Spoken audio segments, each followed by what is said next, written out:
QueerTWENTY by EgoMonk is the annual celebration of 20 queer Indians who have made a mark in business, technology, and society. Today, we're joined by Keshav Suri, the executive director of Lalit Hospitality Group, and his husband, Cyril Fabo, founder of ChronoCare. Just wanted to get a sense of when you're building out this ecosystem, right? We've noticed that with initiatives like Kiddisu, it's essentially a safe space where you've gotten this creative expression to come out that was, I would say, previously taboo, right? Almost. How do you think through these things, right? Is it a collaborative process, or how do you bounce this idea, right, off of each other in terms of, okay, these spaces need to exist? Well, I mean, coming to the fact that it was always a safe space, because I think it started with the fact that it was a safe space for us first, because we were not shy of our sexuality. And therefore, we wanted to have a safe space for us. And therefore, it became a safe space for pretty much everyone. Of course, there were a lot of external circumstances as well. When we opened Kiddisu in 2011, do remember that we were decriminalized at that time, right? So actually, there was not a pressing need to have just an LGBTQ space or a safe space. At that time, we were moving towards having inclusive spaces where everybody could go together, be it straight, gay, and all of that. And that's why the music, we were really in an experimental time. It was a great time. And then, of course, a lot of that changed in 2013 when we got recriminalized. And that's when we really started doing, the LGBTQ nights and deciding that, no, we have to create a safe space, I think, for ourselves. And then it just snowballed into RuPaul's Drag Race. What I do want to know is, do you think outside of your universe, right, do you think corporate India is doing enough to be really inclusive since 377? You know what? Yes. And maybe not as enough as it can. But I got to say that, when we were launching the FICCI task force, FICCI is Federation of Indian Chambers of Commerce and Industries. It's a 92-year-old body. Yeah. Only body that has a task force dedicated to LGBTQ. I think all efforts are required. For any movement to be successful, you need the extreme right, you need the extreme left, you need the center, you need the middle, you need the corporate, you need everybody. You need the activists, you need the people who talk, you need the people who push the needles. So, I think that the more advocacy we do, the more conversations we keep alive, the more the policymakers as well will take us and take notice of us. And so I think that we need everybody right now. Yes, of course, we need policy. Of course, we need legalities. It's just like how in United States, when you say that the Supreme Court has come up with a ruling that, this was, I think, one of the last few things for all the battles that were in the court for LGBTQ. Does that mean that the battles and stigmatization of LGBTQ finishes in the United States? Of course not. Now the real work begins. Yeah. Going to schools, going to, educate the educators, going to sensitize the legislator. So, no, I think we need every change. We need corporate India to also step up, and I have full faith in it. It already has, in a lot of it has. And I think that we also need the policy. We need the community people. We need the legal people. We need the lawyers. What do you think? We need also the pink money. And we need the pink money. And we need the pink money. See, I think that one thing to be honest, I do think also that nowadays to express your opinion, it's a lot through consumerism. And I think, I don't know, I see myself, like we speak about those corporate, I've been to few events with Keshav, and I discovered that some company like Godrej are doing amazing stuff, amazing. With Parmesh. Yes. And suddenly it changed my perception of Godrej. And if I have to buy something, actually, if I see Godrej and another competitor, I'm like, I will buy Godrej. Yeah. Because I believe more in what they're doing. Yeah. And if I have to put my money, I will put my money in company in which I believe what they're doing. Yes. Yeah, conscious capital.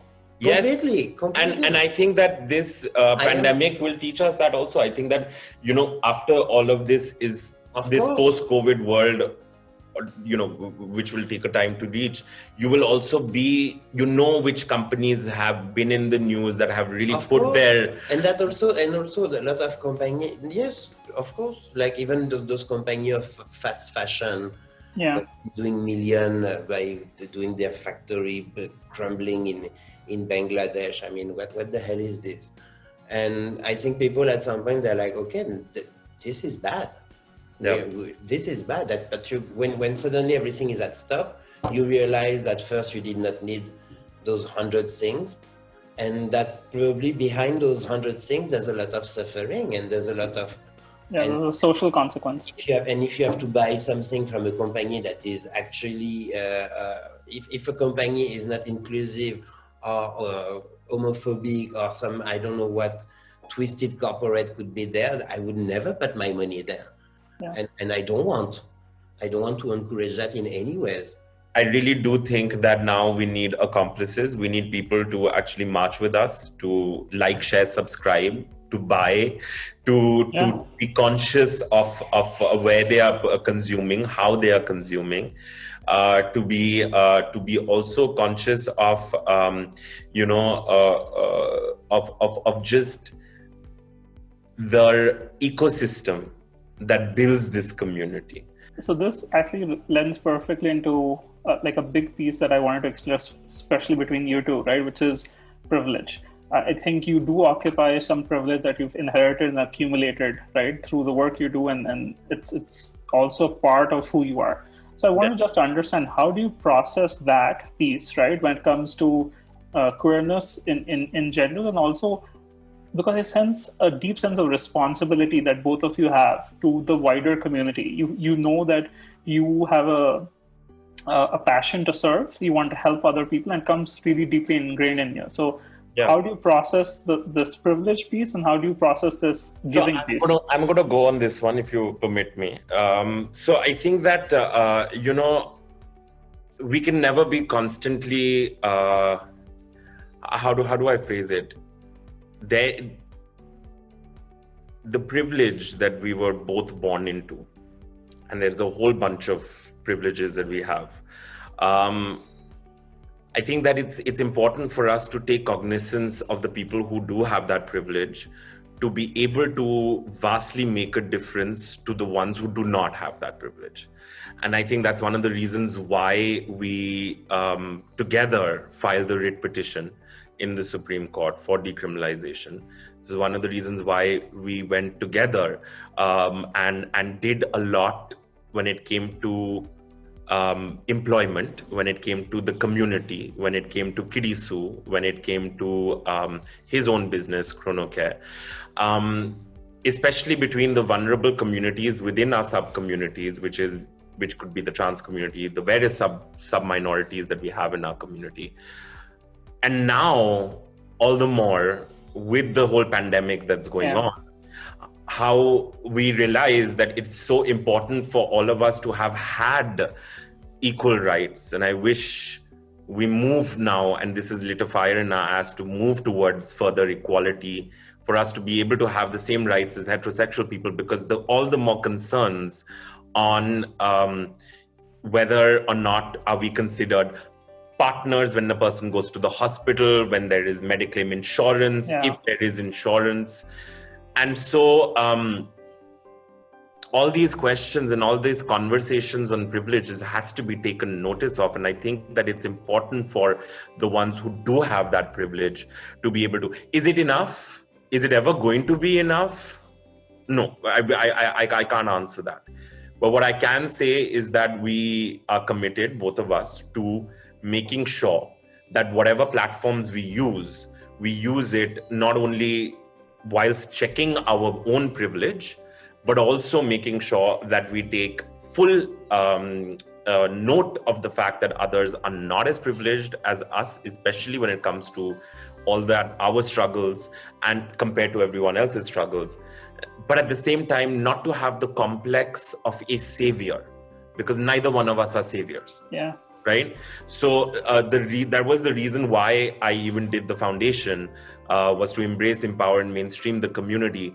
But it'd be very important for us to also check, whilst we are checking our privilege, to also not come across as somebody who's saving the community, because we're not that, and we never claim to. Yeah.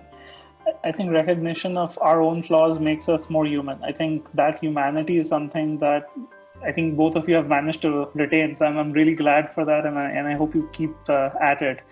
A thing that really interests me is going back to your partnership a bit. You're very complementary, right? You seem to have this left brain, right brain thinking, and also it's really helpful. At least that's what I perceive. How would you describe this, your collaboration, right? When you approach problems or when you think through these issues, right, for others as well as towards your own selves, what is that? Like, what is Cyril good at? What is Keshav good at, right? According to you. Keshav is very instinctive, very analytic, very intelligent. Whoa! Wow, triple win. What about? I think that. Oh my God! How do I follow up that one? Start by saying, You're gorgeous. You're beautiful. Yes. You look like Linda Evangelista. Yeah. Your smile's Yeah. perfect. Yeah. Did you stone those tights? Your smile is beautiful. Therefore, I don't need to sing. No, I think Cyril is the best person that I could have ever been with and been through this journey with, be it from the beginning of our relationship to, getting married, to now being in lockdown together. We've seen, he made it sound so easy that, we've not faced this and all that. But actually, we've seen a lot in these 12 years. Yeah. And I'm hoping that we see another, 100 years like this. Of course, I've seen it. I never said it was easy. I said I was not. I've never been victim of homophobia. You made it sound like so easy, which is what I love about you, is that he makes everything sound so easy, and makes life also easy for me. Coming to his question on what other things that really compliment, is that you make life easy for me, and you make it complicated, and that's it. I make it complicated, you make it easy. That's how we work together, right? Yeah. One has to make it complicated, one has to bring the drama, and of course you make me laugh. I think the reason we've stuck around for so long is because we make each other laugh.